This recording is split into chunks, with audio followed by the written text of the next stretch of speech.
सो आज का हमारा टॉपिक है रोड टू वेब डेवलपमेंट। सो मतलब वेब डेव तो बहुत वास्ट टॉपिक है। तो ये हमने मतलब बिगनर्स के लिए रखा है, बिगनर्स टू मतलब इंटरमीडिएट। सो इसमें जितने भी टेक्स्ट जो वेब में यूज होते हैं, कैसे सीखना है, रिसोर्सेज भी मैंने इसमें दिए हुए हैं, कहाँ से सीखना है अगर किसी को बहुत ज़्यादा कन्फ्यूजन है। तो इसमें फ्रंट एंड और बैक एंड दोनों हमने इन्वॉल्व किया हुआ है।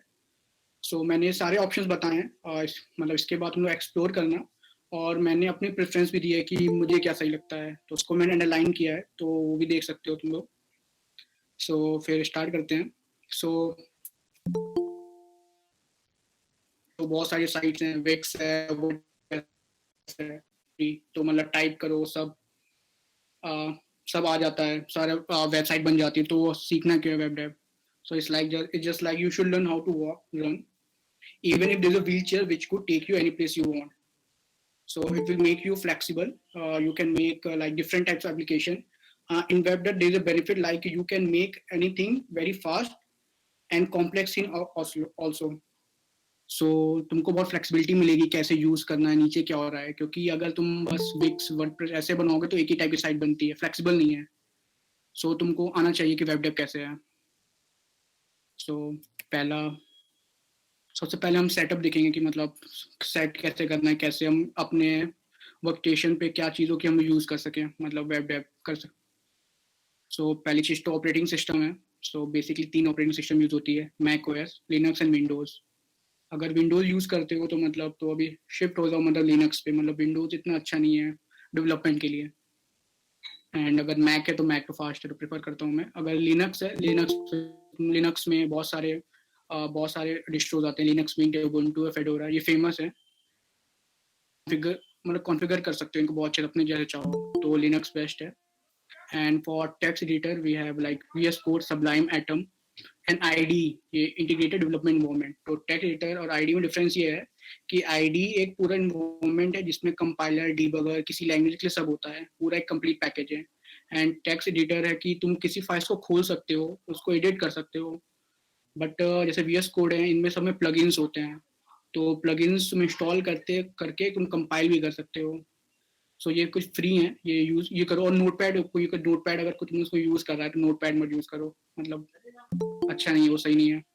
And for terminal like we have bash, PowerShell, तो बैश बेस्ट है। एंड वो VS कोड जितने भी हैं उसमें इंटीग्रेटेड टर्मिनल्स होते हैं पहले से, तो VS कोड है तो उसमें बैश होता है। And for the browser like Chrome, Firefox, safari है, पर क्रोम सबसे बेस्ट है क्योंकि क्रोम में कोई भी अपडेट आता है क्रोम में आता है सबसे पहले। और अगर वेब डेव करते हो, आगे जाकर कोई एप्लीकेशन बनाते हो, तो टेस्टिंग के लिए क्रोम सही, क्योंकि जो मार्केट एरिया कैप्चर किया सब जगह क्रोम का है। तो अगर तुम वहाँ टेस्ट करते हो, वो है कि सब में उस मैक्सिमम लोगों को तुम कवर कर रहे हो। और इंटरनेट एक्सप्लोरर पे वर्क मत करो, क्योंकि बहुत चीज इंटरनेट एक्सप्लोरर पे चलती नहीं है, क्योंकि आउटडेटेड है वो। तो अभी हमारे लैब्स में भी बहुत लोग आई यूज करते हैं, तो मतलब बहुत सारे एरर दिखाते हैं, तो इंटरनेट एक्सप्लोरर बिल्कुल यूज मत करना। एंड फिर फ्रंट एंड से स्टार्ट करते हैं। सो बेसिकली मैं एक टेक लेके चलूंगा।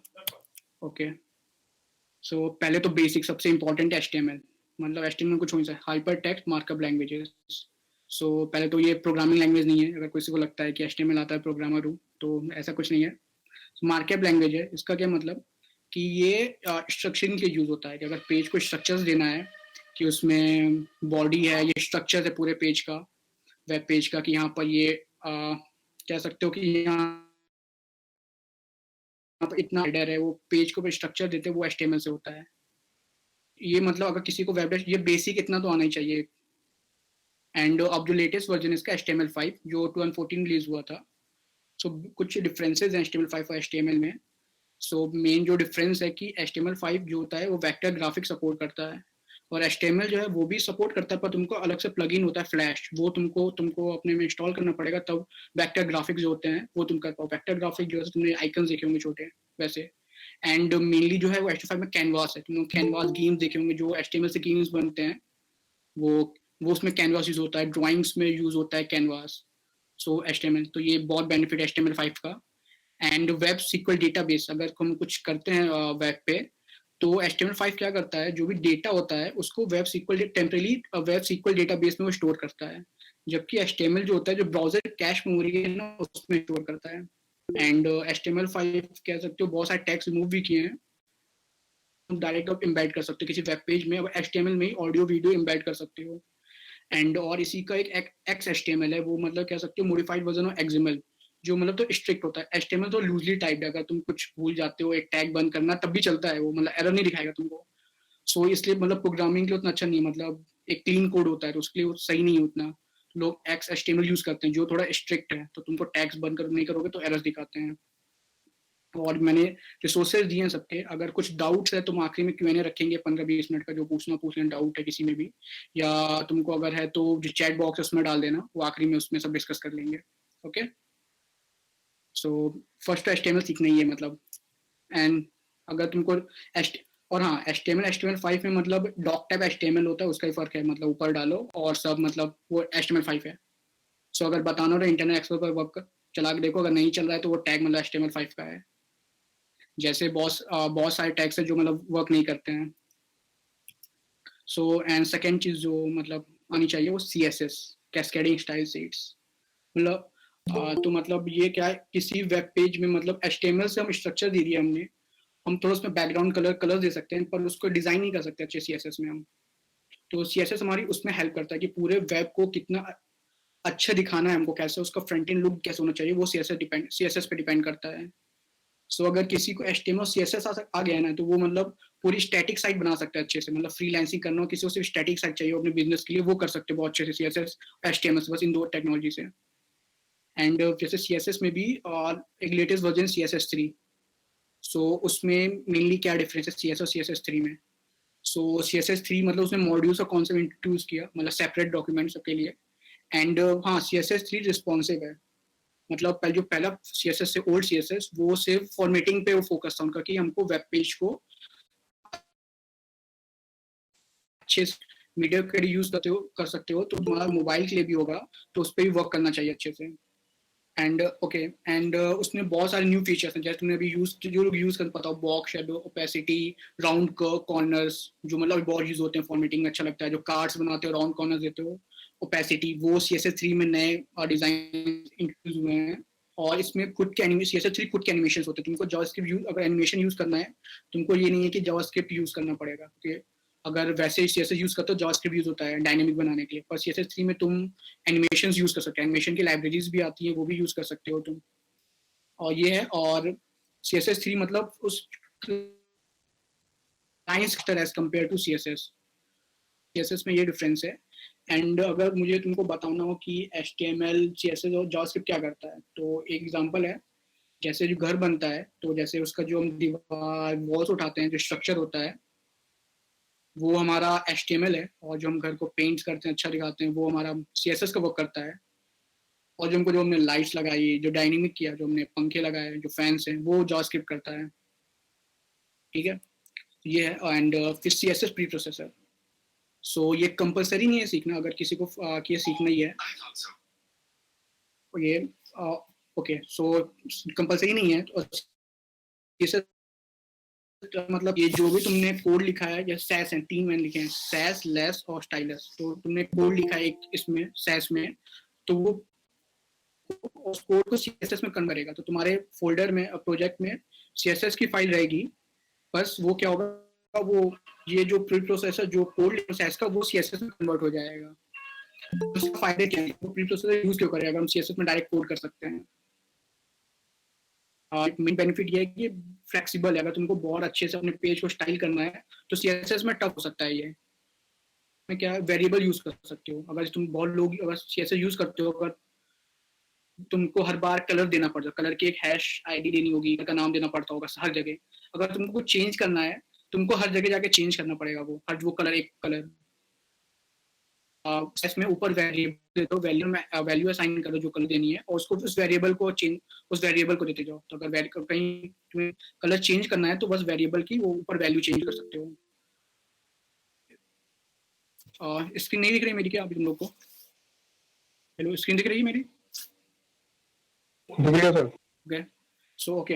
एंड सेट्स में क्या होता है, लॉजिक यूज, अगर लॉजिक यूज करना है, तुमको लूप है, कंडीशनल है, कि CSS अभी एक प्रोग्रामिंग लैंग्वेज नहीं है, तो पर सैस में तुम ये कंडीशनल, लूप, लॉजिक, ये सब यूज कर सकते हो। कर सकते हो। और इसमें इनहेरिटेंस तुम्हें किसी के अंदर वो वहां से जो कितने क्लास है जितना भी उसको इनहेरिट करना है, उसके सारे प्रॉपर्टीज को, सारे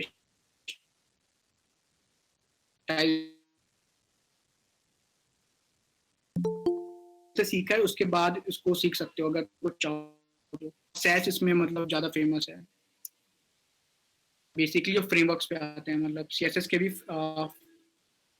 फ्रेमवर्क्स हैं, जैसे बूटस्ट्रैप होगा, मेटलाइज बुलमा। तो फ्रेमवर्क क्या है, बस फास्ट प्रोटोटाइपिंग होता है। मतलब जैसे बूटस्ट्रैप है तो उसमें वहां पर तुम्हारा कोड लिखा है बूटस्ट्रैप में, वहां पर साइट पे, तुमको बस उसको इंक्लूड करना है अपने उसमें प्रोजेक्ट में। और जितने भी कोड तुमको नैपबार चाहिए, कार्ड्स चाहिए, वो उनके पास पहले से रेडीमेड मतलब बने हुए हैं, तुमको बस कोड उठाना है, पेस्ट करना है। तो मतलब फास्ट प्रोटोटाइप करता है। मतलब अगर जल्दी से वेबसाइट बनानी है किसी प्रोजेक्ट के लिए, जल्दी से, बस हैकाथॉन्स में होता है ना कि जल्दी जल्दी कंप्लीट करना है, तो इसमें तुम फ्रेमवर्क यूज कर सकते हो।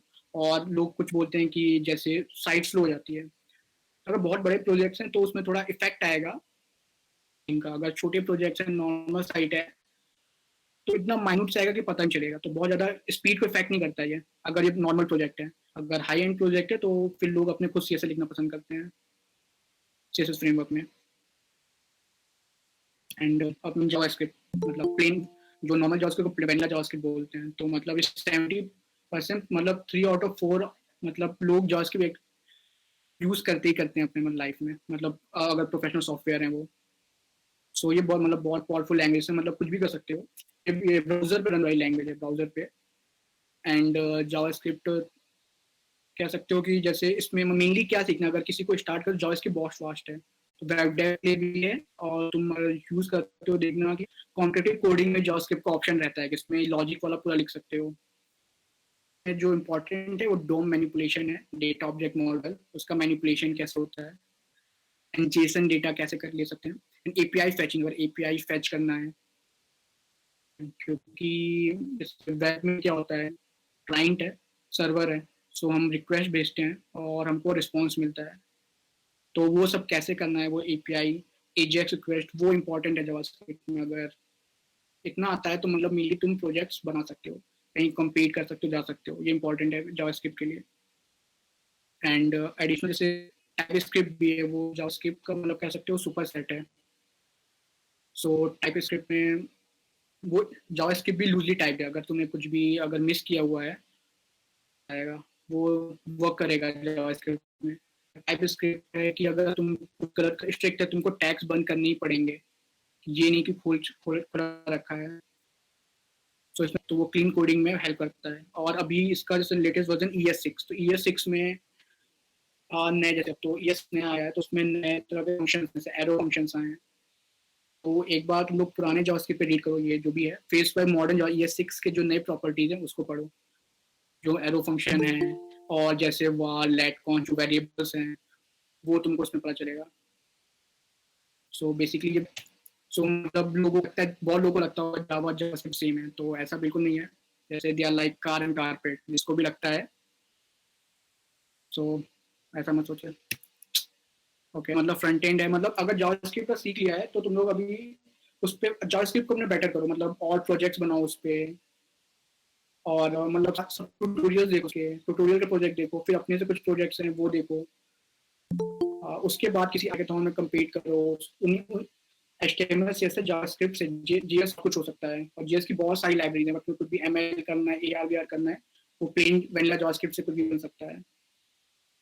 सो टूल्स जो फ्रंट एंड के ब्राउजर, मतलब तुमको ये यूज करने आने चाहिए। अगर ब्राउजर डेवलपर टूल्स जो कंसोल है, तुमको ब्राउजर यूज करने आना चाहिए, तो तुमको अगर कुछ भी वो तुमको डिबगिंग में काम आएगा कि डिबग कैसे करना। अगर मुझे कुछ एरर आया है तो मेरे को उसको डिबग कैसे करना है, और उसमें मुझे कुछ चीज़ चेक करनी है, फंक्शंस अपने चेक करने हैं, मुझे एलिमेंट्स देखने हैं। और CSS में हेल्प आता है, CSS में पैडिंग मुझे कहाँ ज़्यादा हो रही है, कहाँ कम हो रही है, इसमें डॉलर डेव टूल्स हेल्प करता है। एंड गिट, अगर प्रोजेक्ट बना रहे हो तो हमेशा ये नहीं कि अपने अकेले बनाओगे, ग्रुप में प्रोजेक्ट है तो गिट और गिटअप बहुत इंपॉर्टेंट है।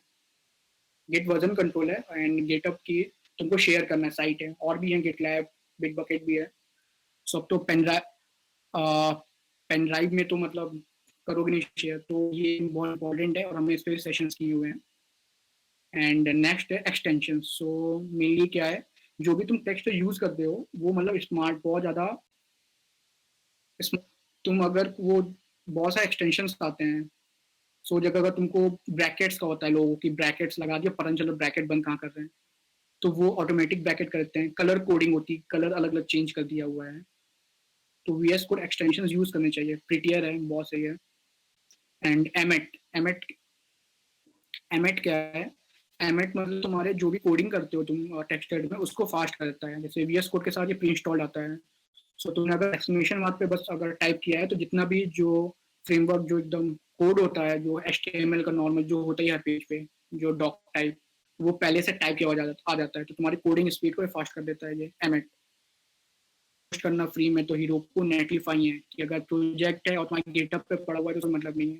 अगर इंटरव्यू में भी लेके गए हो, तो अगर कोई पूछेगा, तुम अपना गेटअप नहीं दिखाओगे उसको, कहीं पर होस्ट किया होगा तो दिखाओगे। तो होस्टिंग पैसे लगते हैं, तो हीरोको और नेटलीफाई थोड़ा स्लो होगा, पर वहाँ पर अपने प्रोजेक्ट होस्ट कर सकते हो वहाँ पर, या सर्वर अपने वहाँ होस्ट कर सकते हो। एंड फ्रंट एंड फ्रेमवर्क, अगर तुम्हारा वहाँ तक क्लियर है, जावास्क्रिप्ट तुमको समझ में आ रही है अच्छे से कि जावास्क्रिप्ट में वर्क कर सकते हो, कंफ्यूजन नहीं है, मतलब प्रोजेक्ट बना सकते हो खुद के, तब तुमको फ्रंट एंड फ्रेमवर्क पे आना चाहिए। सो मैंने जैसे रिएक्ट और जेक्वेरी भी इंक्लूड किए, वो लाइब्रेरीज हैं, वो फ्रेमवर्क्स नहीं है। सो मैं पहले थोड़ा डिफरेंस बता दूं कि फ्रेमवर्क और लाइब्रेरी में क्या डिफरेंस है।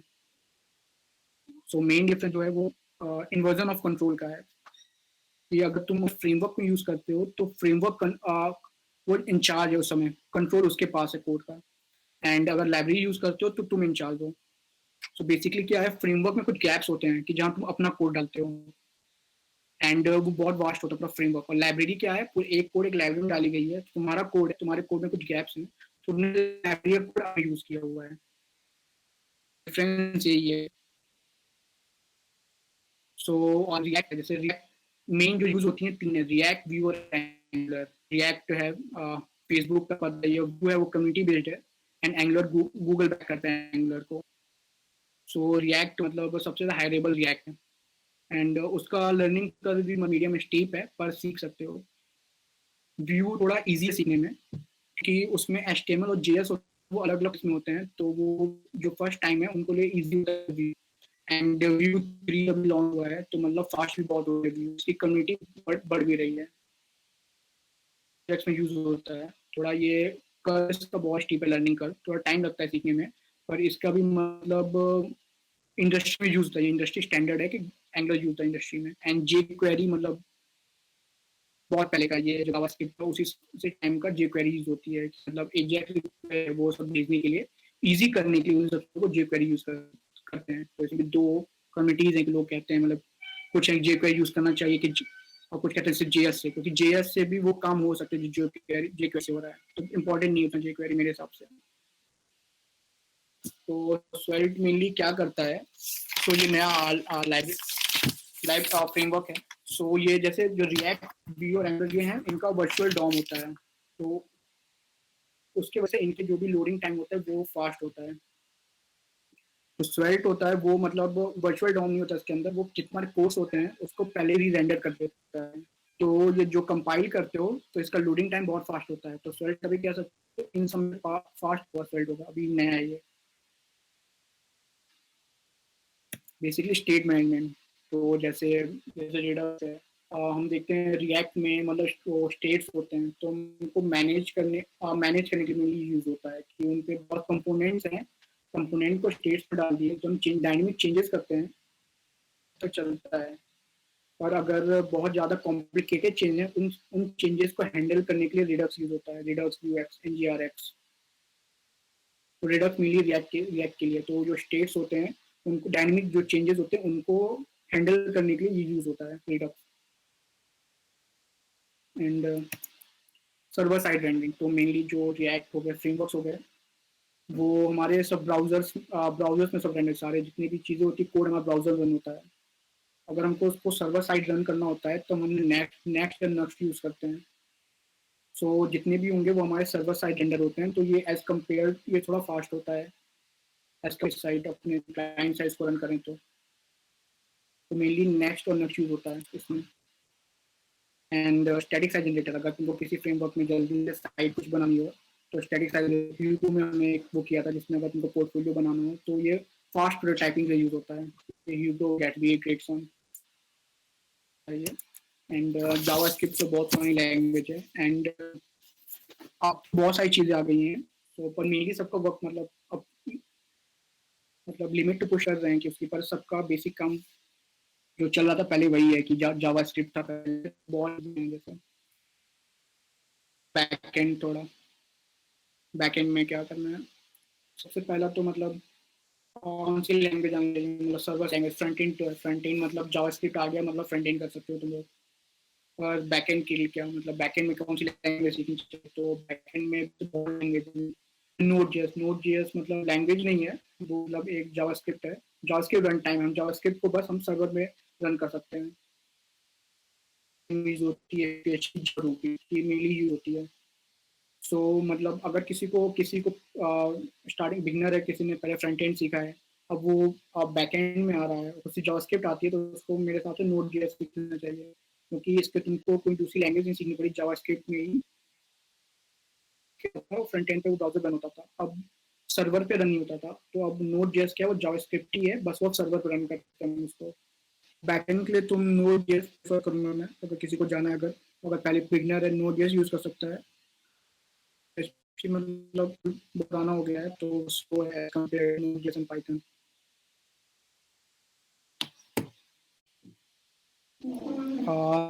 नेक्स्ट है package manager so package manager जैसे npm नोड मैनेजर बहुत सारे लोगों ने कोड लिखे हुए हैं और तुमको वो कोड अपने प्रोजेक्ट में यूज करना है पैकेज बोलते हैं और जो इनको मैनेज करते हैं उनको package manager node package manager npm का सबसे बड़ा पैकेज मैनेजर है उसकी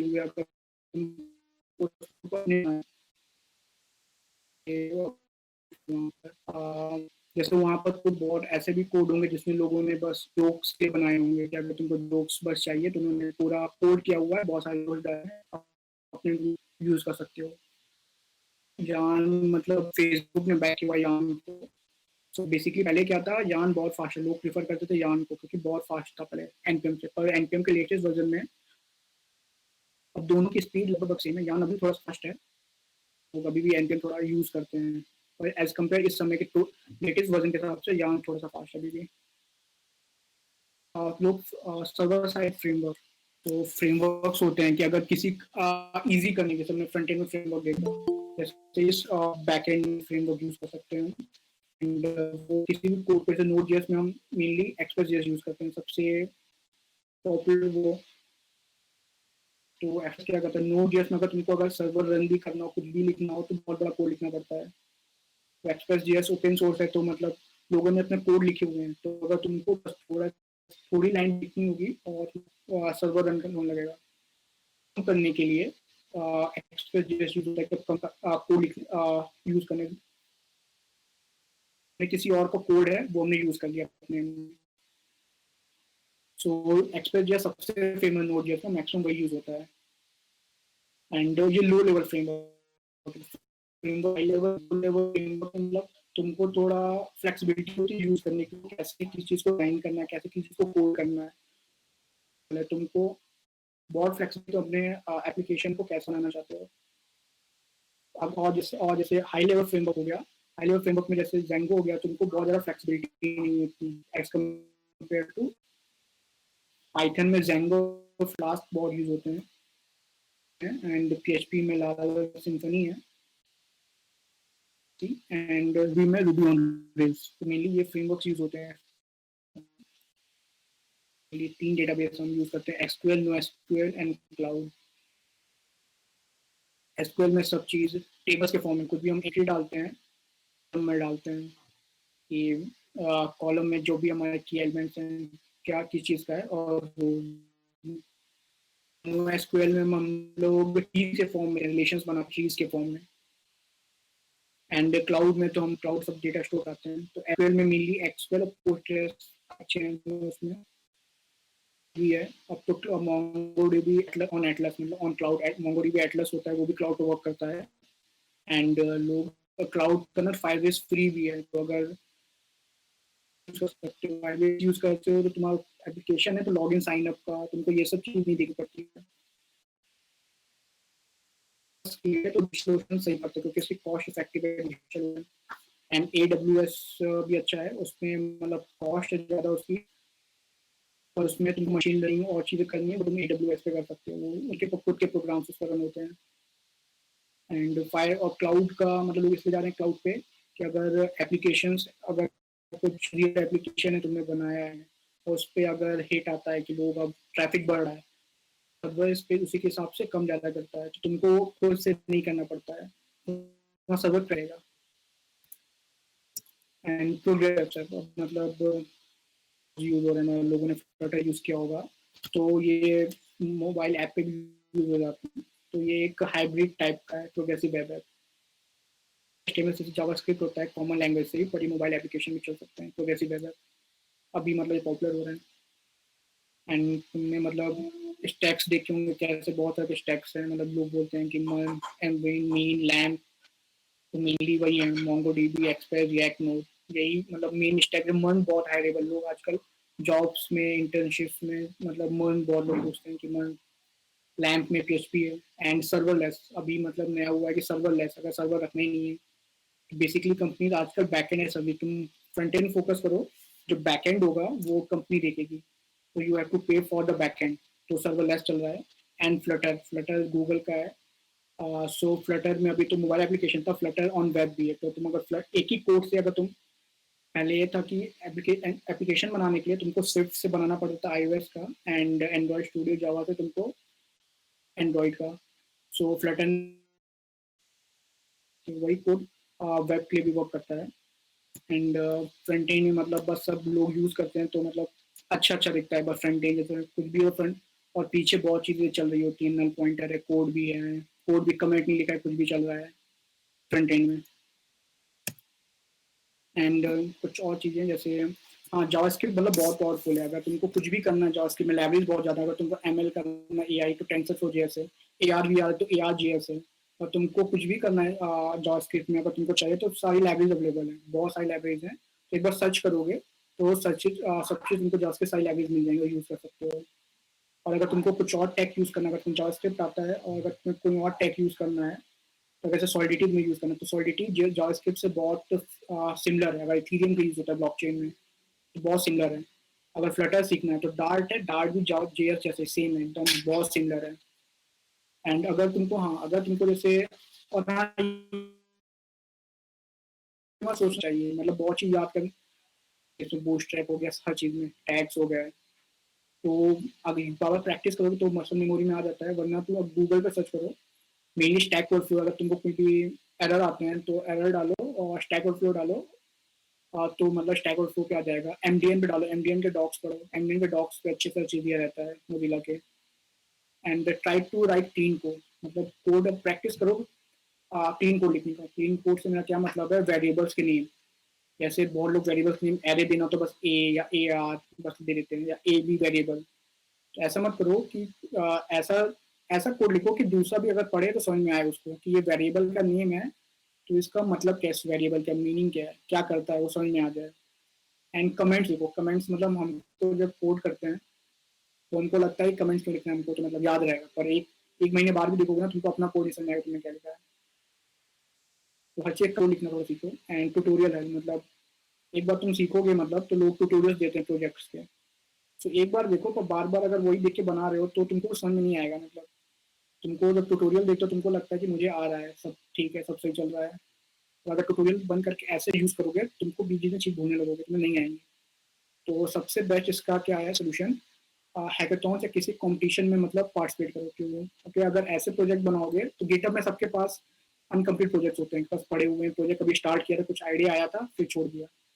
सबसे बड़ा किसी कंपटीशन पार्टिसिपेट करोगे तो तुम्हारे पास टाइमलाइन होगी, इतने में कंप्लीट करना है। सो तो उसमें कंपनी पार्टिसिपेट करो, तो उसमें अगर प्रोजेक्ट बनाओगे तो उसमें बहुत कुछ सीखने को मिलेगा तुमको, एक रात के अंदर बहुत चीज सीखने को मिलेंगी। और ऐसा मत सोचो कि मैं भी रेडी नहीं हूँ किसी हैकाथॉन के लिए, या मुझे फ्रेमवर्क रिएक्ट या बैकएंड का भी नोड जेएस नहीं आता। अगर तुमको जावास्क्रिप्ट भी आता है तो बस तुम मतलब हर चीज मतलब एक बार नहीं सीखनी है, मतलब कुछ पॉइंट लो, जावास्क्रिप्ट पर सीखा तो उस पर प्रोजेक्ट्स पे वर्क करो, उस पर उसके बाद अगर किसी फ्रेमवर्क पे जम करो, तो 1-2 साल का टाइम दो, आराम से सीखो।